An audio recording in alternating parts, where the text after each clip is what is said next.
I told the jury that I thought the evidence was overwhelming, that in fact Mr. Smollett had faked a hate crime and then lied to the police about it, and then compounded his crimes by lying to the jury during the course of this trial and insulting their intelligence. That's what I told the jury in my closing argument. With the resounding verdict we just received from this jury after one day of deliberations, in which they found Mr. Smollett guilty of virtually all charges of doing exactly what we said he did, of reporting a fake crime to the Chicago Police Department as a real crime. That verdict was a resounding message by the jury that, in fact, Mr. Smollett did exactly what we said he did. And what I think is important about this verdict is that a lot of you from Chicago know that it was a couple years ago when the court system came to me and wanted me to become special prosecutor because there was a feeling that things that had happened in the past, that there never was a public trial, and that this controversial events that occurred regarding Mr. Smollett and what he did to this city and what he did to the Chicago Police Department never had a chance to put it in front of a jury and let a jury decide, after hearing all the evidence, whether what Mr. Smollett was right or wrong, because it's very controversial. I agreed to do that because I felt it was also important for the Cook County judicial system to get a trial. Whether we won or lost the trial was not the issue. What was the issue is that what Mr. Smollett had done in this city should be aired in front of a public trial where all the evidence comes out, all the talk on social media may or may not be true, but the true facts, I thought, needed to come out, and we did it.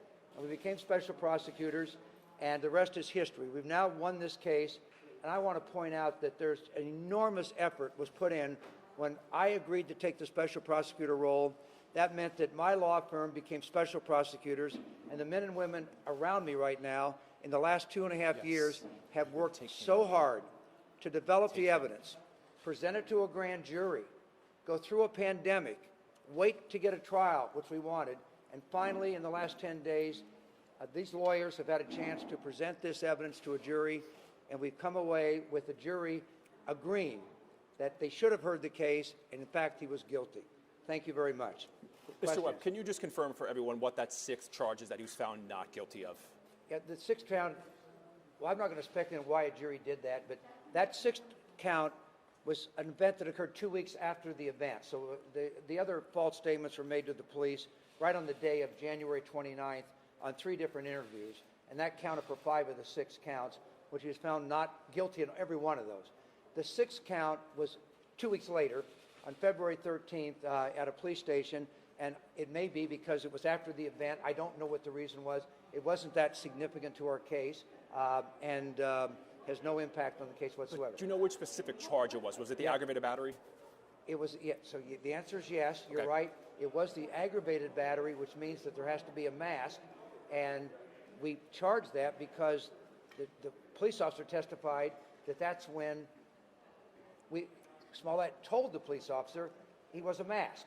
But whatever the reasons are, this jury, by the way, this jury worked so hard, and for Mr. Smollett to get up in front of them and lie for hours and hours and hours, that really compounded his misconduct. And quite frankly, when I saw that happen in the courtroom, at least for me, as a trial lawyer that spent my life in the courtroom, we don't expect defendants to do that. Defendants have a right to go to trial. Defendants have a right to argue that their case has not been proven beyond a reasonable doubt. But defendants do not have the right to go in front of a jury and lie under oath. Mr. Smollett would not have lost this case, as he did today, unless the jury found that he lied to them.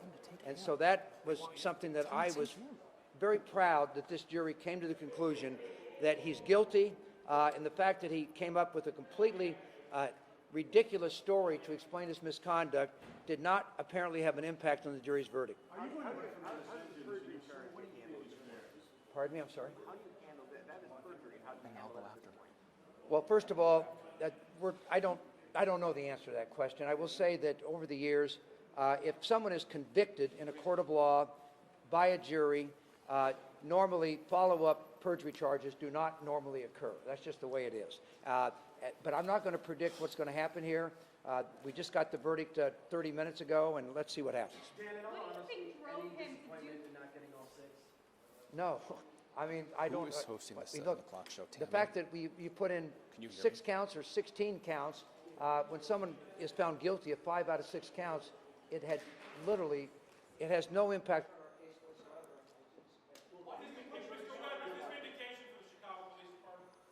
1, 2, 3, 4, 5. You got me? Do you have me?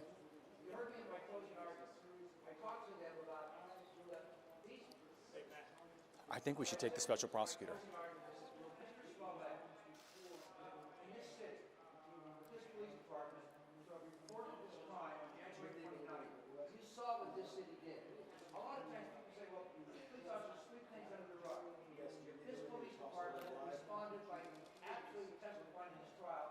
Hi, Tammy. Dan Webb, the special prosecutor in this case, is talking right now. He said he's obviously pleased with the verdict. He thinks the verdict sends a resounding message. He also said that he felt like Cook County needed a trial, that the details of Jussie Smollett's case deserved to be aired out, and he was not interested in whether or not there was a guilty verdict. He felt like Cook County deserved justice one way or another. Of course, he is obviously thrilled with the verdict. Jussie Smollett was found guilty on 5 out of 6 charges. The 6th charge is a charge of aggravated battery, and that is because Jussie Smollett told police that his attackers were wearing masks. The jury found Jussie Smollett guilty on the 5 other charges.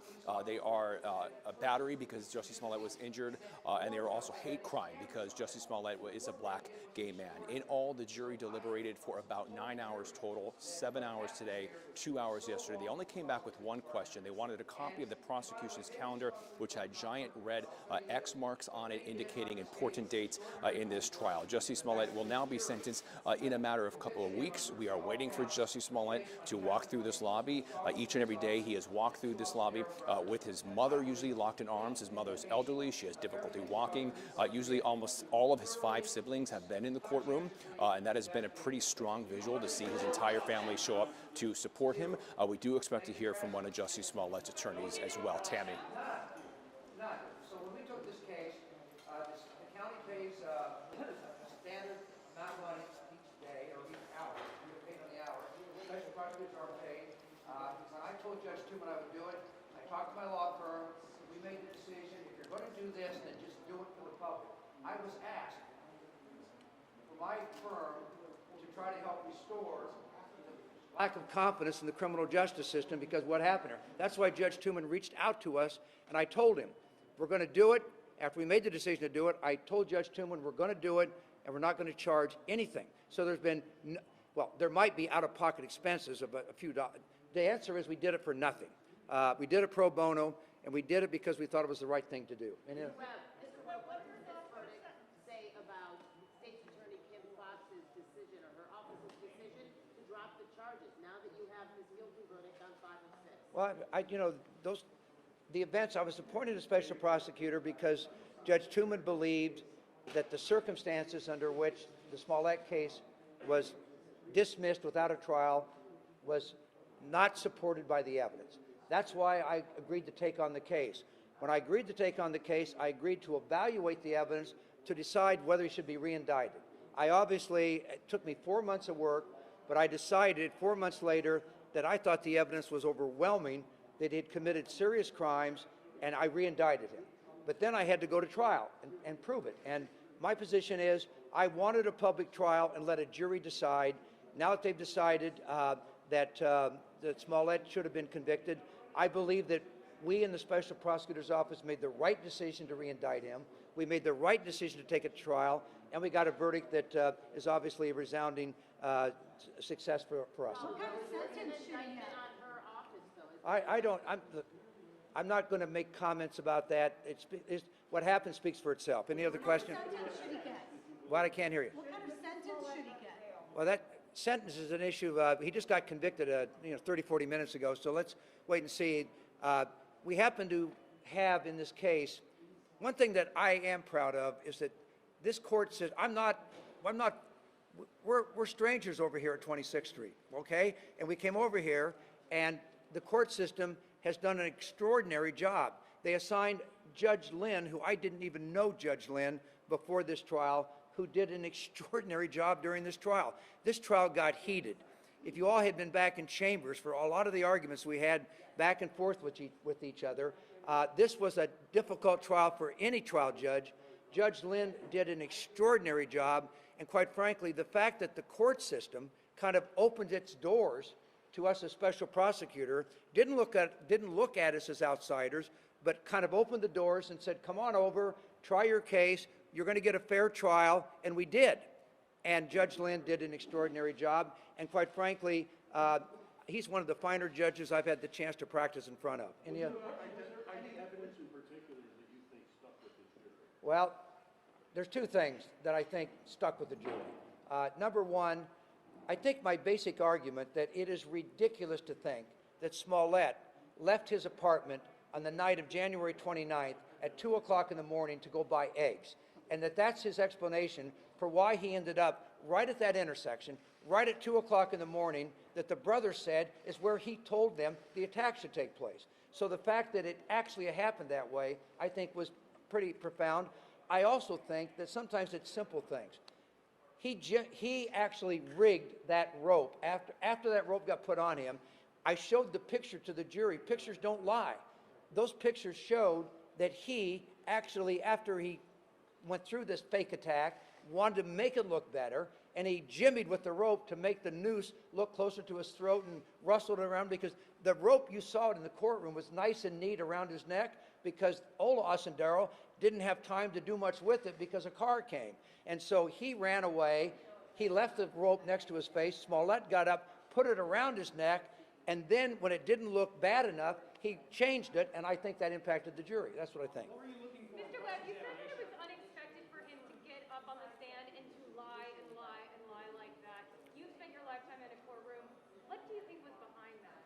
Well, I'm not going to speak. I mean, but let me say this. First of all, Mr. Smollett has a right to present any defense he wants. I just told you that I don't think that lying under oath is acceptable for a defendant.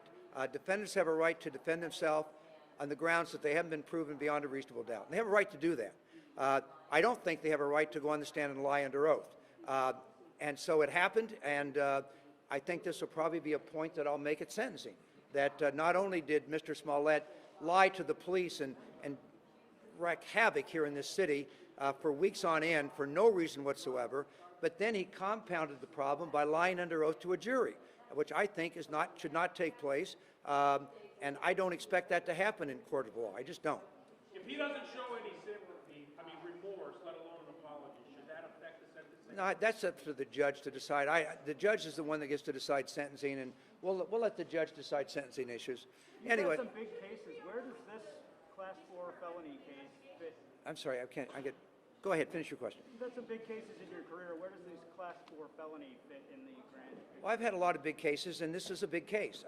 By the way, I took this case because I actually thought if it was true that he lied to the Chicago Police Department about something like a hate crime, when we've got all these social issues in our country, we're trying to make sure that we do the right thing when these kind of bad things have happened, for him to fake a hate crime, fake it, and then cause the police department to spend enormous efforts taking him off of homicide cases and putting him on this case. I thought that was bad conduct. I mean, it was not insignificant.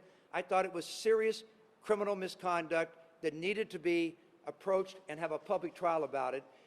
Now that he's compounded his wrongdoing by lying to a jury, which they've obviously determined from the verdict today, he's compounded his misconduct in this city, and we'll let the judge decide what to do. Should he reimburse the police department? Well, that's an issue for sentencing.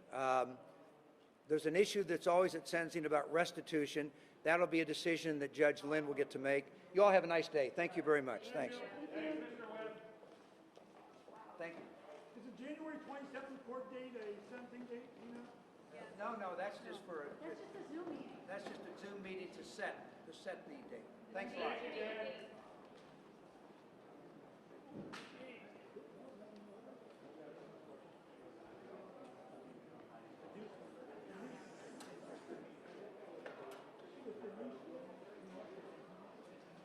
Here comes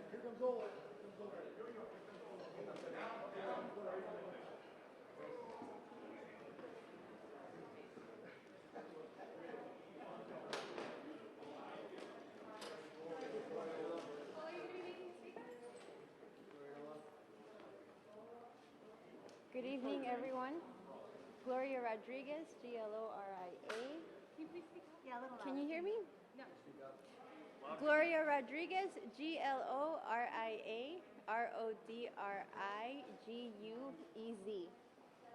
Como dijo Celia Cruz, la vida es un carnaval. For the Spanish people in the room, you'll know what that means. My clients, Ola and Bola Osundairo, could not be more thrilled and pleased with the result today. We honor and respect the jury's outcome, but understand that there is a lot of healing that needs to happen. First and foremost, there is one unsung hero in all of this, and my clients really want to make sure she gets the credit she deserves, and that is retired Judge Sheila O'Brien. Without the judge, we don't have the Office of the Special Prosecutor. We don't have people being held accountable. We don't have the verdict that we have today.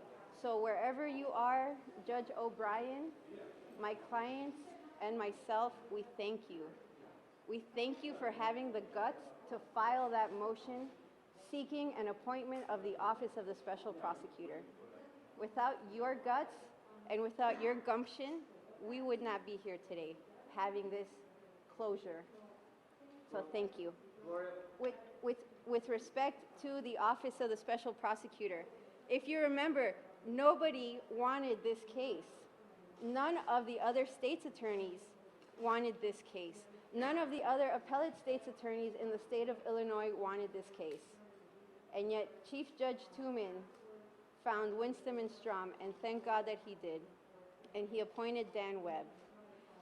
Dan Webb and his team, especially Sean Weiber and Sam Mendenhall, deserve so much credit. I understand that they did this pro bono. The hours that they put into this case would astound you. The preparation that they had to go through. And I know particularly Sam Mendenhall was here in this building on his birthday. Anniversaries were missed, recitals were missed, so that we would be prepared and ready to go this last week of trial.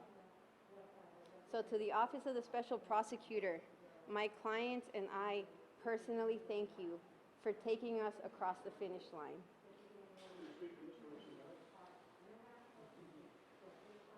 To the media, to all of you guys, to the reporters in this building right here, you did a phenomenal job. You guys got it right. To the national media out there who just ran with this story, let's turn down the sensationalism and let's turn up the journalism. You have great role models right here, sitting right here. A lot of people's names were dragged through the mud during this trial. Let's just stop. Let's just leave them alone. Even if they're part of a major network, let's just leave them alone. Let's heal from this. To the Chicago police and the Chicago Police Department that was assigned specifically to this case, you guys got this one right. You don't always, no one's perfect, but you guys got this one right. And on behalf of the Osundairo family, they thank you for your professionalism along the way. You guys took great care of my clients from day one, and we appreciate that. To the victims of hate crimes, you are still victims of crimes. We support you, and you should know that you should have the courage to come out and report these crimes. Hate crimes or not, they're still crimes, and you should be believed. Finally, to Mr. Smollett, you are still your mother's child if you did this.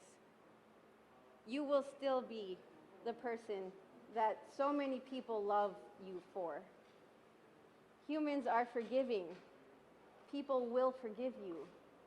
it is time to cut the act. Just come clean.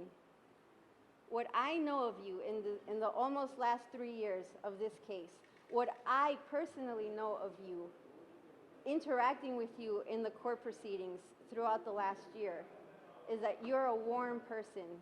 You seem to be a generous person. You always greeted me and my staff. I appreciate that. And I personally forgive you. And I know many other people will too. I don't speak for Ola and Bola on that. They are going to address you when they're ready, Mr. Smollett. But I personally forgive you. Did I forget anything?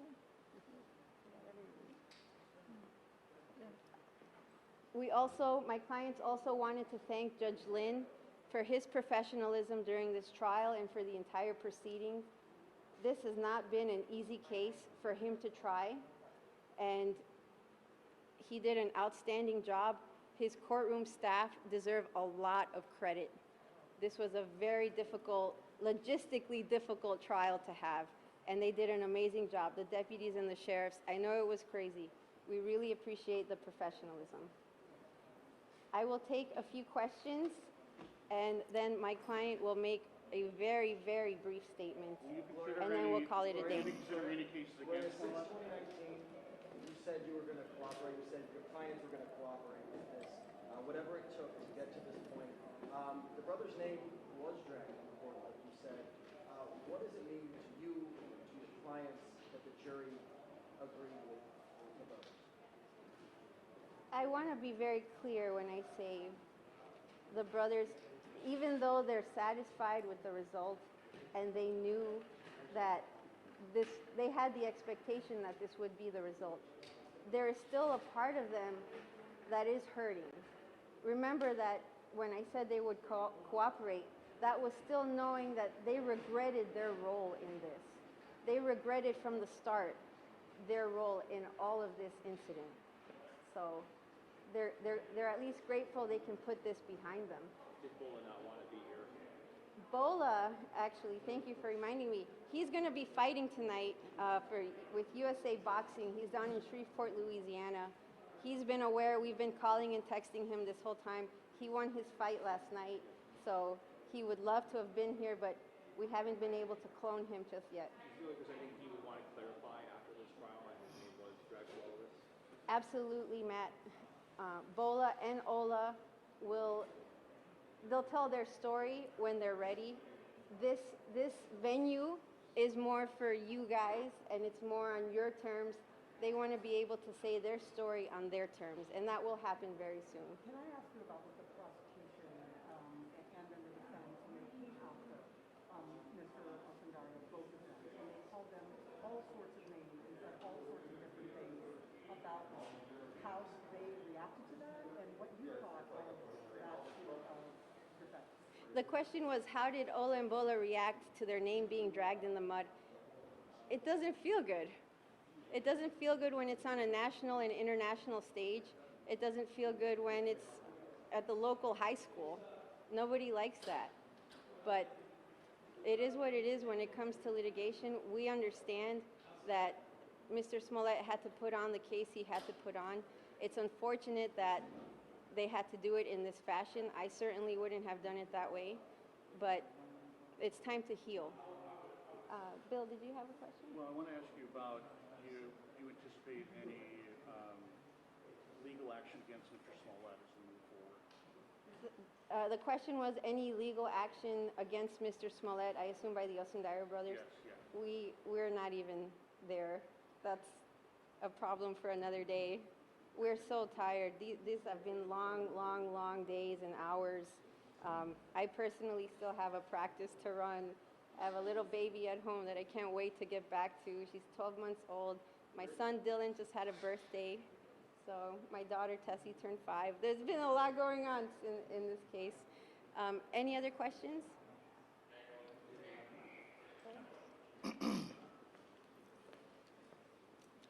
I apologize if I'm not using my Nigerian accent tonight. I just wanted to wish my brother luck tonight in his boxing match.